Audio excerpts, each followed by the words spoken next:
Salutations à toutes et à tous, bienvenue dans ce nouveau numéro des Vendredis d'Histoire où j'ai décidé de vous lire Le Petit Poupousse d'Olivier Dupin, illustré par Séverine Duchesne et édité par les éditions Frimousse, que l'on remercie au passage pour l'autorisation de lire leurs histoires. Alors à votre avis, qu'est-ce qui va lui arriver au Petit Poupousse?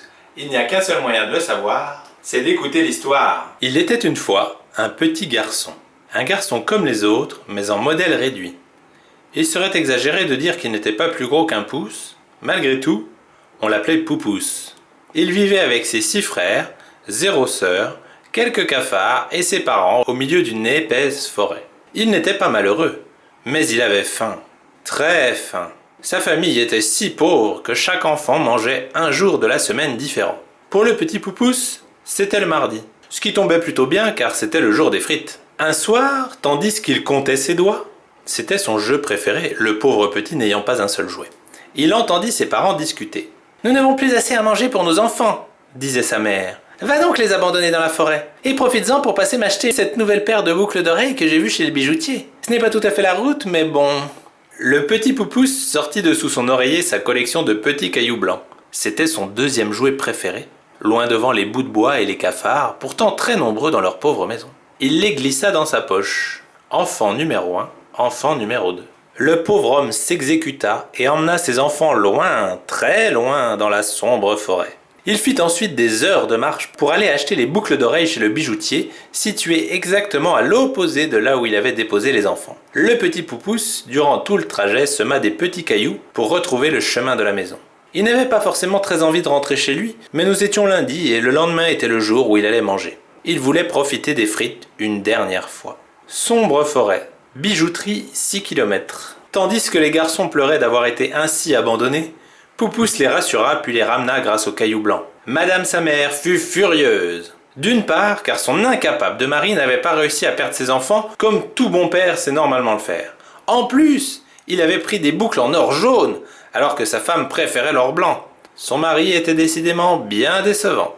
Quelques jours plus tard, les parents prirent la décision de perdre de nouveau les enfants. Ce serait l'occasion rêvée pour retourner échanger les boucles d'oreilles à la bijouterie. Par ailleurs, monsieur en avait assez de devoir partager sa côte de bœuf avec l'enfant du jour. En plus, aujourd'hui c'était l'aîné, le plus gourmand.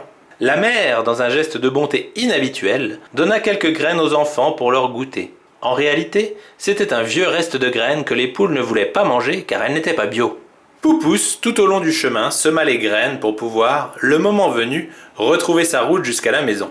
Il ne voulait pas nécessairement rentrer chez lui, encore une fois, mais il n'avait pas eu le temps de dire au revoir à Jenny et Claudio, ses cafards préférés. Les frères de Poupousse étaient contents de se promener de nouveau en forêt. Ils n'étaient pas très futés, visiblement, car aucun d'eux n'avait compris qu'ils allaient de nouveau être abandonnés. Sauf Poupousse, évidemment, puisqu'il est le héros de l'histoire. Jenny et Claudio. Le père fila en douce à la bijouterie. Évidemment, il se trompa encore de modèle. Madame préférait les diamants bleus, non les roses.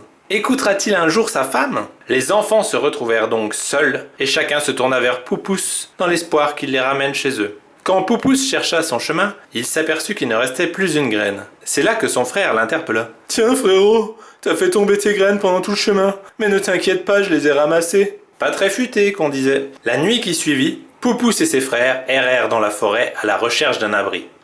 L'un des garçons se fit manger par un loup, un autre se fit attaquer par un ours. Le troisième se fit enlever par un aigle royal. Bref, un garçon par-ci, un garçon par-là, et Poupousse se retrouva seul le lendemain matin. Il marcha encore une journée durant, se nourrissant de champignons sauvages et de fruits des bois. Le soir, alors que la nuit tombait, le garçon aperçut une jolie chaumière. Il courut et frappa un grand coup à la porte. Une femme ouvrit et se mit la main sur la bouche en découvrant Poupousse. « Mon petit, tu tombes très bien. C'est aujourd'hui notre anniversaire de mariage et je n'avais rien à offrir à mon ogre de mari. » Zou, elle le prit par le bras et le fit mariner dans un bain avec des épices. Cela donne bon goût à la viande. 1001 recettes pour cuisiner les enfants. Épices, enfants marinés aux épices. 500 ml de bouillon, des épices, un enfant. Le soir venu, quand son ogre de mari arriva, son épouse cria « Bon anniversaire !» Et elle tendit à son mari une boîte en carton dans laquelle elle avait fait des trous pour que Poupousse puisse respirer. « Un enfant à croquer, c'est exactement ce que je voulais !» À son tour, il tendit un cadeau à sa femme. des boucles d'oreilles en or blanc avec des diamants bleus. Monsieur Ogre écoute sa femme, lui. Puis le gentil mari alla coucher Poupousse dans un lit douillet, car les bouchers le savent. Il faut laisser reposer la viande avant de la manger. Love, love. Le pauvre garçon s'aperçut qu'il y avait un autre lit dans la pièce et que quelqu'un y dormait. Il s'agissait de Betty Johnson, cette horrible peste qui ne fait que crier et éclabousser tout le monde à la piscine municipale. Et Poupousse détestait se faire éclabousser, surtout quand il était en train de rentrer dans l'eau froide. La fillette portait sur la tête une couronne d'or. C'était en effet le jour de la galette des rois et évidemment, c'est encore Betty Johnson qui avait eu la fève. Poupousse s'empara de la couronne et la mit sur sa tête. Ça lui donna l'impression d'avoir mangé de la galette et combla un peu son féroce appétit. Pendant la nuit, Monsieur Ogre se faufila dans la chambre. Il était si gourmand qu'il n'avait pas la force d'attendre le lendemain pour manger Poupousse. Dans le noir, il tâta la tête du garçon et sentit la couronne. « Ouf, un peu plus et je mangeais ma fille !» chuchota l'ogre en pensant aux reproches que lui ferait immanquablement son épouse. Il fila vers l'autre lit et avala cette chipie de Betty Johnson d'une bouchée. Poupousse songea avec délice à son prochain après-midi à la piscine municipale, où personne ne l'éclabousserait quand il rentrerait dans l'eau. Une fois l'ogre reparti dans sa chambre, le petit Poupousse se releva et fila vers la porte de la maison. Il trouva près du paillasson de magnifiques bottes. Et pas n'importe quelles bottes, des Santiags de 7 lieues. Avec elles, Poupousse pouvait traverser les forêts en quelques pas, enjamber les montagnes, et tout cela avec une démarche de cow-boy hyper classe. Quand l'ogre se leva, il s'aperçut qu'il avait mangé sa fille. Pour ne pas se faire gronder par sa femme, il lui expliqua que leur « Betty chérie » était partie à l'école plus tôt. Il se fit alors une croix sur la main avec un stylo pour penser à aller racheter une petite fille avant de rentrer ce soir. Son épouse n'y verrait que du feu. Enfant à tartiner. Rapidement, grâce aux Santiags de 7 lieues, Poupousse retrouva sa maison. Il y entra et découvrit que ses affreux parents venaient d'être mangés par un gros loup gris. L'animal était vautré sur le fauteuil, une bouteille de soda à la main.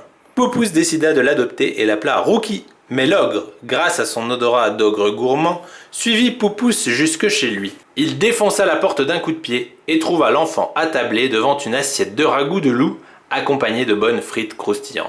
Car si Rookie était un sympathique compagnon, il faut bien avouer qu'il faisait un ragoût plus sympathique encore.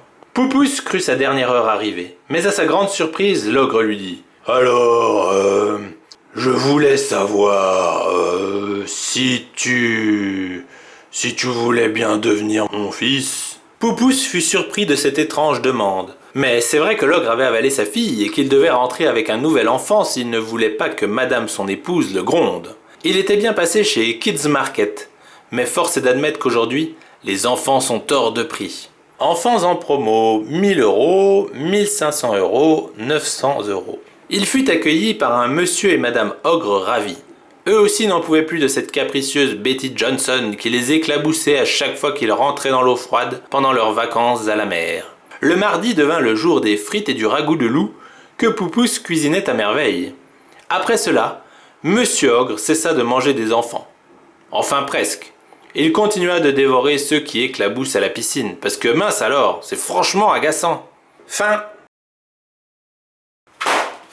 Alors ça vous a plu? Vous avez vu, cette histoire reprend celle du conte Le Petit Pousset. Sauf que bien évidemment, cette histoire a été modernisée pour la rendre plus actuelle. D'ailleurs, vous avez peut-être remarqué qu'on avait déjà vu une histoire un peu dans ce genre-là, avec Croquillon dans la même collection, qui était une revisite de l'histoire de Cendrillon, là aussi en version plus moderne. Mais donc, heureusement, tout est bien qui finit bien pour le petit Poupousse, puisqu'il a des nouveaux parents. Alors certes, ce sont des ogres qui mangent des enfants, ou en tout cas qui en ont mangé, mais au moins, eux, ils n'essayent pas de le perdre en forêt et sont bien contents de l'avoir avec eux. D'ailleurs, vous avez vu, si jamais vous allez à la piscine, évitez d'éclabousser les autres, parce qu'on ne sait jamais. Si ce sont des ogres, peut-être qu'ils vous mangeront parce qu'ils n'aiment pas être éclaboussés. En même temps, qui aime être éclaboussé quand il n'est pas encore rentré dans l'eau? C'est pas sympa de faire ça. Donc voilà, sur ces bonnes paroles, j'espère que vos vacances se passent bien, si vous êtes en vacances. Et je vous souhaite à toutes et à tous une excellente journée, un excellent week-end, et je vous dis à la semaine prochaine pour une nouvelle Vendredi Histoire. Salut!